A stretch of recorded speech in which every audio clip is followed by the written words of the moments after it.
Hello everybody, my name is Quick Sample, and today I'm trying something new on my channel. I'm going to be doing a 3-part tutorial for Capture the Flag. I'm going to start off with the Scar H, and I'm going to be playing quite a neutral game. Now, in Capture the Flag, there are 3 positions that you will come across. You will have the defensive game player who will stay back and defend our flag and stop the enemy from getting it and returning flags that are at our spawn. Then you'll have the neutral player, which is what I play this game. I have an assault rifle, and I will stay in the middle of the map and stop those guys that get out of spawn with our flag and start to run towards their spawn, and I'll take that flag back and return it. Then you have the offensive player, which is the guy who has the UMP, and he will run towards their spawn and he will take the flag and bring it back to us. Now, I play the neutral game. The game style that I choose this game is neutral, and I will be using the Scar H with a silencer. You saw me using the red dot Scar H before, but that's just because I was 1 kill away from the holographic, which I got, so I was quite happy with that. But so Favela was probably the best map to do this on if you're going to be playing a neutral player, because you can stay on top of the map and you can have the tactical advantage of being above your enemy, which is always a big help when you're playing any game, is to have a tactical advantage, and definitely being above the enemy is a big one. So if you're looking down on an enemy, then you've got the advantage right there. So yeah. So as you'll see, I stand on this these rooftops quite a lot and just make sure that people cannot get through. Now, as you'll see in a little while, that I focus on getting air support up for my team, which is what the neutral player should really be doing. He should be getting lots of air support for his team and stuff like that. I probably in my defensive game I probably should have had UAV and stuff on, but it looks like someone else on our team already had that on, the UAV and the counter UAVs and whatever else he wanted. But yeah, so I didn't really need to put it on. And the kill streak loadout that I'm going to be using is the 579, which is the Predator missile, the Harrier airstrike, and the Pavlo. So they're what I'm going to be using during these videos. And I get those 2 guys who are playing Capture the Flag how it should be played, to be honest, because if you're rushing like the guys were, then it's best to go in 2s, like double up and always be following your teammate. But Predator missile is just perfect if there's 2 people following each other, so it always is. It's fun to kill some double ups, which is pretty good.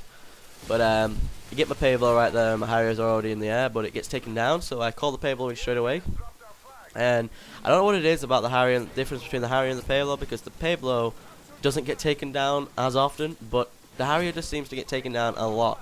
I just don't think they think that the Pavlo's much of a threat as a Harrier, but I'd like to disagree with them. But yeah, so this is going to be a 3-part saga, should I say? I call it a saga. So please go watch the next episodes, which will be probably coming up on the same day as this does. So as you see there, I do the return of the flag when he gets close to his spawn. And as you'll see, I'm not spawn trapping then. I'm looking more towards my half of the map, mostly because that's where the enemy team are going to be sectioned most of the time, because the game before this, they rushed us quite a lot. So I decided I was going to play this kind of neutral game style, and it worked. So when you're playing Capture the Flag, it's better to choose one of these positions at the beginning of the map so you can get the best advantage over your enemy. If you're playing in the neutral position, then stick to it, because in the end, once you get used to playing this position, it will be a big help to your team, and it will be a big help to your kill death ratio if you like that kind of thing, because it can really help out in the end. But the difference is, if you're playing a more rush play style, then make sure to know your rushes, like where you're going to be rushing to, because that always helps me out if I know where I'm going to be rushing. And I think the rush game that I've got is on strike, and I know the way that I'm going to be running. I kind of get into it more into the end of the first half, beginning of the second half, but it is definitely good to know where to rush. So as you can see, it's playing out pretty well. The first half's coming to an end now, and we're going 4-0 because my team I'm helping my team out by getting flags back, and I'm making sure that our team can just get in there, take their flag, and get out of there within like a couple of seconds. I'm going 19-3, which is a pretty good score, and we're winning. So there's no reason for me to stop doing what I'm doing because well, my team are enjoying what I'm doing because I'm helping them out quite a lot by getting the good scores and also getting the air sport in the air, which I think I do twice. I get my air sport in the air, which is good, you know. No, I get it 3 times, but I don't get the pay blow because first time I get killed when the pay blow comes when I get my Harriers, and the second time the game ends. So yeah. So as you can see, I get back onto these roofs pretty quickly, and I am using the turtle bitches, which I'm going to start using more because since I played like 7 games today, and 6 out of 7 I've gone higher than a 5-point kill death ratio. I've gone like 30-5, 30-3, or 40-2 and stuff like that. So you know, like, headsets really help you out if you're playing this game style. But if you're using a rush game style, then it doesn't really help you out too much. But it can definitely on a defensive game style, it can definitely help. It does help so much. Like, you will see, it's on Trailer Park that I do my defensive game, and which is another resurgence. I thought I'd get 2 resurgence and 1 no map, like first maps that ever came with it, whatever you want to call it, the Modern Warfare 2 maps. But I don't like the first map pack, so I never got it. You know, I got it, but I deleted it because I just don't like it. I don't like bailout or anything like that, so I got rid of that. But the new ones are really good. I really enjoy them. The only problem is that I have with those map packs is the one which I don't like is Trailer Park. Not Trailer Park. I love that map. It's Carnival, and Trailer Park's my best one because I like being enclosed. But Carnival just has too much going on, and I really don't enjoy it. So when it comes up, I vote skip it. But if I have to play it, I will try and get a good game for you guys if you really want me to. But as you can see, we're still going 4-0 here, which is okay. But as you can see, we go 5. We get the guy comes up and just gets it, just as I'm saying that. So that's all good. Just taking a little drink there because it's quite hard to talk for nearly 10 minutes and not take a drink. So yeah, well, capture the flag can be quite a long game. It can be quite a long game mode, should I say? And I'm hoping that this doesn't go to 10 minutes, but it might do.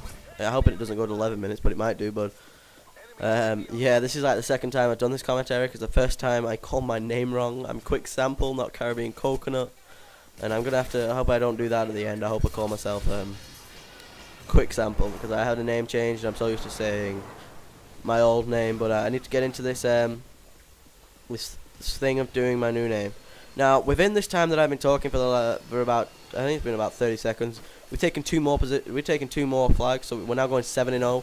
We were going 5, if you remember. We're going 7 now. So my team are really rushing their asses off to get these flags in. Take that guy out who's just stood there like a lemon doing absolutely nothing for his team.